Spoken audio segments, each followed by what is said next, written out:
안녕하세요. 원예치료 강사 김윤경입니다. 현재 사회 전반에 걸쳐 원예치료 및 식물을 이용한 웰빙이 각광받고 있습니다. 그러나 처음 국내외 원예치료가 소개되었을 때 원예치료라는 용어조차도 생소했었습니다. 초창기 원예치료는 그 정의를 상당히 넓게 규정하여 식물을 이용한 다양한 활동을 통한 장애인뿐만 아니라 일반인의 사회적, 교육적, 의학적 측면 전반에 걸쳐 원예치료를 활용하도록 하였습니다. 그러나 이제는 생산 원예를 제외한 사회 원예 중 원예 복지와 원예 치료가 보다 세분화되고 각 영역에 고유한 일들을 담당하는 추세가 되었습니다. 이에 원예 복지 분야가 아닌 원예 치료 분야에 대해 전문적인 이해와 기술을 목표로 강의하고자 합니다. 이번 시간에는 원예의 개념과 역사적 변천, 생산 원예와 사회 원예의 이해에 대해 알아보겠습니다. 원예는 인류 역사와 더불어 시작되었고 발전되어 왔다고 해도 과언이 아닙니다. 원예라는 단어는 라틴어 홀티스와 컬처에서 유래되었습니다. 1687년에 처음으로 홀리컬처라는 영어로 표현되기 시작하였습니다. 홀티스, 가드는 주위가 성이나 담 또는 울타리로 둘러싸여 있는 것을 말하며 컬투라, 컬처는 경작 혹은 배양하다, 기르다, 토양을 대상으로 식물을 관리하는 것을 말합니다. 즉, 홀리컬처, 원예의 본래의 의미는 둘러싸인 곳에서 경작하다, 즉 둘러쳐진 환경과 식물과 인간이라는 요소가 서로 관계를 맺고 엮어가는 활동이라고 볼 수 있습니다. 지금은 원예와 농업이 따로 분리되었지만 원예의 본래 출발은 농업에서 시작하였습니다. 중세까지 성 밖의 넓은 전답이나 산에서 식물을 재배하는 것을 농업이라 하여 둘러쳐진 곳에서 식물을 경작하는 집약된 한정된 장소로 원예와 농업을 완전히 구분하는 개념으로 사용하였으나 그 한계를 엄격히 구분하는 것은 상당히 애매모호합니다.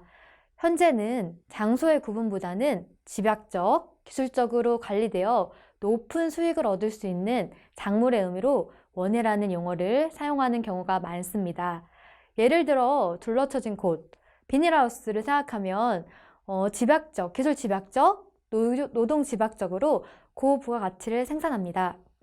따라서 원예란 인간의 식용, 약물 또는 미적 만족을 위하여 집약적으로 재배되는 식물에 관한 농업이라고 정의할 수 있으며 원예의 범위는 과수, 채소와 같이 식용식물을 생산하는 것과 하회, 정원과 같이 인간의 미적 만족을 위한 관상식물을 생산하고 그것을 활용하는 것을 포함합니다. 원예의 개념을 역사적으로 볼 때 그 시작은 심미적인 것과 생산 및 경제적인 가치를 동시에 추구하였으나 산업혁명 후에는 미적인 가치보다는 생산 및 경제적인 가치 추구에 역점을 두고 발전해왔다고 볼 수 있습니다. 예를 들어 원예의 전통적인 목표는 고품질, 저비용, 다수확. 우리가 장미를 채소 재배한다고 하는 것을 목적으로 했을 때 고품질, 저비용, 다수확이라는 겁니다. 한마디로 말하자면 생산지향적이라고 말할 수 있습니다. 그러나 20세기 말부터는 사회적, 문학적 발달로 인한 욕구의 다양성과 삶의 질에 대한 높은 관심, 그리고 환경 친화적 생활 패턴의 변화로 원예를 다시 새롭게 정의하며 적용하게 되었습니다. 실제로 원예의 컬처라는 의미는 사전에서 찾아보면 우리가 흔히 알고 있는 단순히 땅을 경작한다라는 의미 이외에도 여러 가지 의미가 있음을 알 수 있습니다.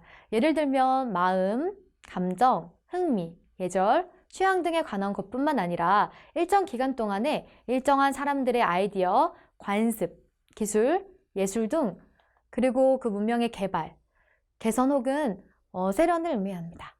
과거의 전통적인 원예를 단순히 둘러쳐진 곳에서 토양을 경작한다는 뜻으로만 해석할 때 원예는 생산을 위주로 한 매우 제한된 의미만을 갖게 됩니다. 또한 이러한 의미는 인간과의 관계 면에서 단순히 인간의 식량을 해결하는 수단으로서의 원예에 국한시키고 있음을 볼 수 있습니다. 그러나 식물이 인간의 식량 문제 해결에만 국한되는 것이 아님을 깨닫고 있는 현대의 관점에서 보자면 고전적 원예의 정의만으로는 원예의 본질을 설명하기 역부족입니다. 실제로 인간의 삶의 지향을 위해 원예를 적용한다는 것이 기존 원예에 젖어 있는 사람들에게는 생소하거나 불편한 일지 모릅니다. 따라서 원예라는 의미부터 본질적으로 재조명하는 학문적, 이론적 접근과 더불어 이것을 바탕으로 한 새로운 응용적 적용 분야의 개발이 당면 과제라 할 수 있습니다. 이러한 새로운 자원의 원예를 정의하기 위해서는 식물, 인간, 생활환경이 서로 공유되는 영역에서 원예의 역사적, 문화적, 사회적 측면이 동시에 고려되어야만 할 것입니다.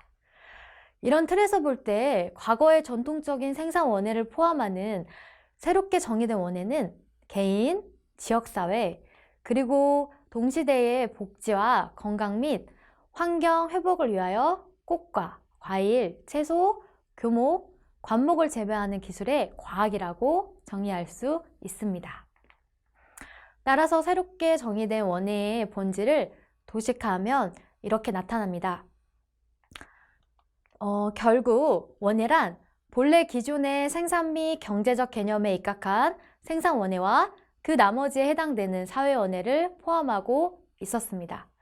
사회 원예에는 목적이 식물이 아니라 굉장히 폭이 넓고 인간이 포함되어 있습니다.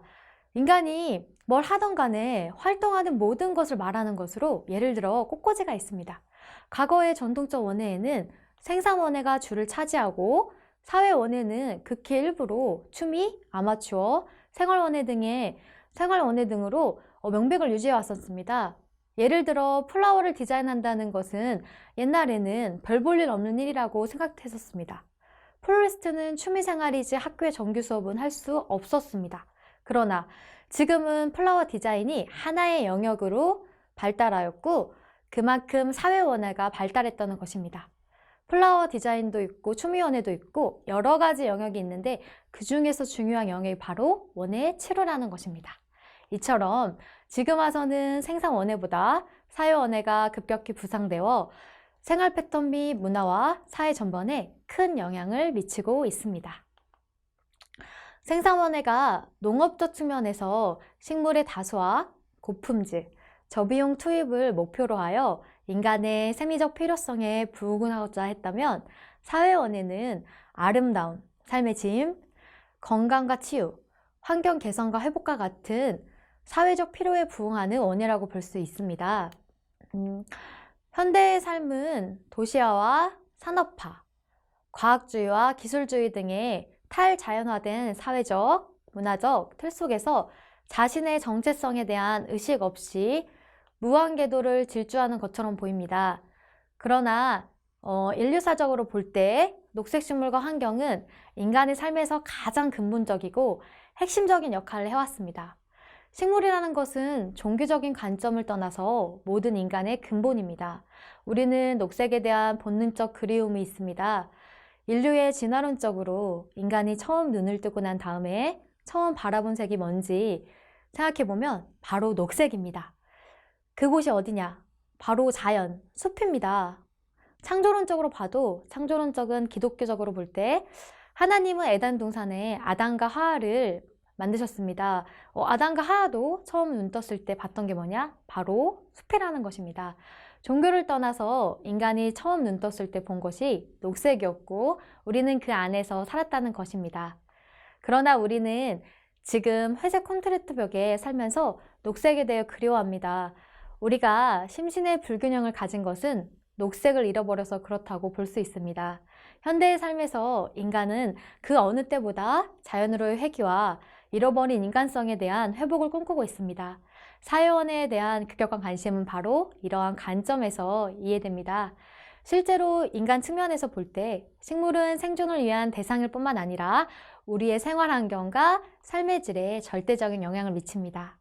식물이 인간의 생존성, 생활 환경, 그리고 삶의 질에 미치는 영향을 보면 산소의 공급, 이산화탄소의 흡수, 식량, 건축재료, 연료, 약재, 사료, 비료 등으로 생존에 영향을 미침을 볼 수 있습니다.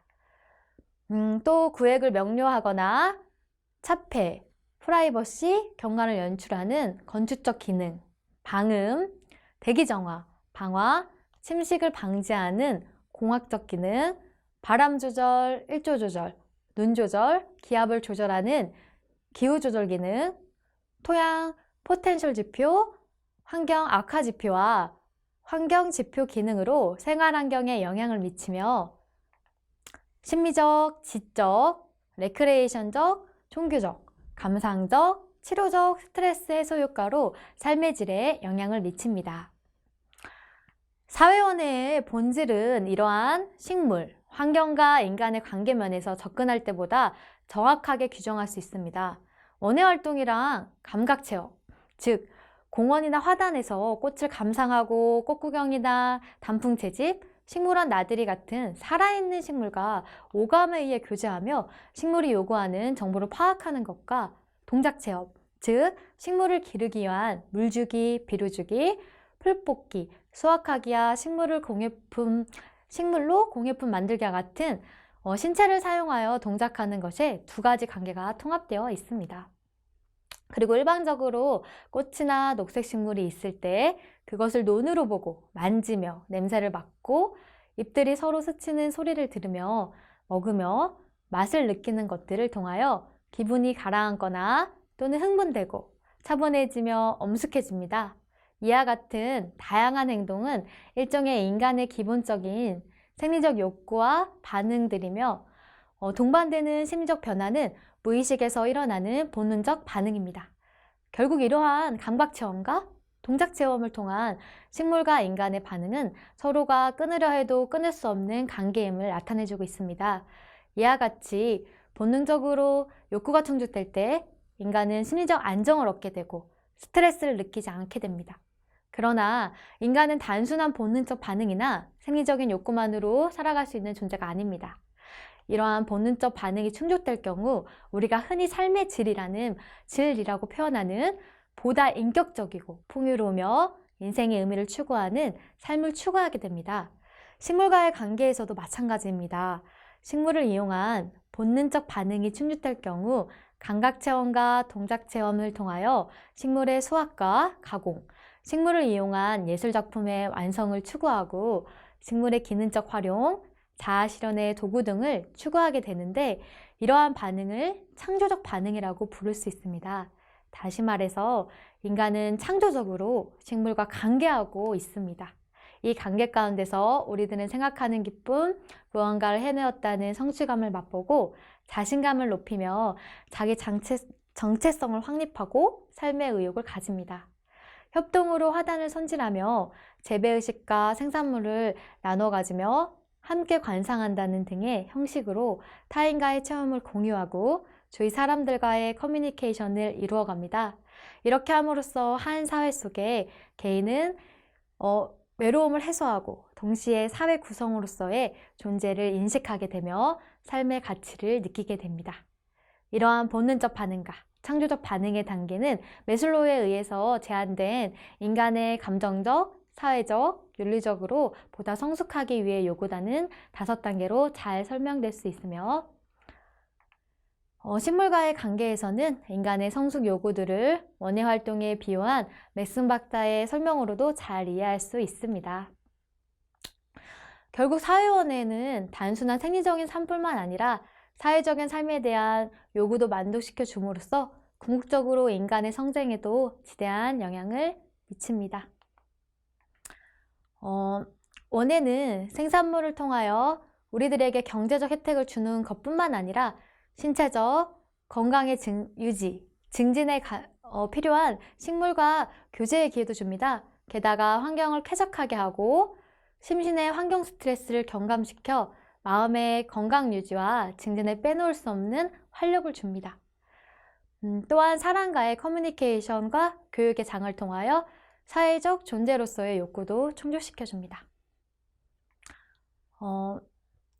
식물은 공기정화, 습도 조절, 전자파 차단, 온도 조절의 기능으로 실내 환경을 개선시킵니다. 인간은 식물 없이는 살 수 없으며 본능적으로 식물을 그리워합니다.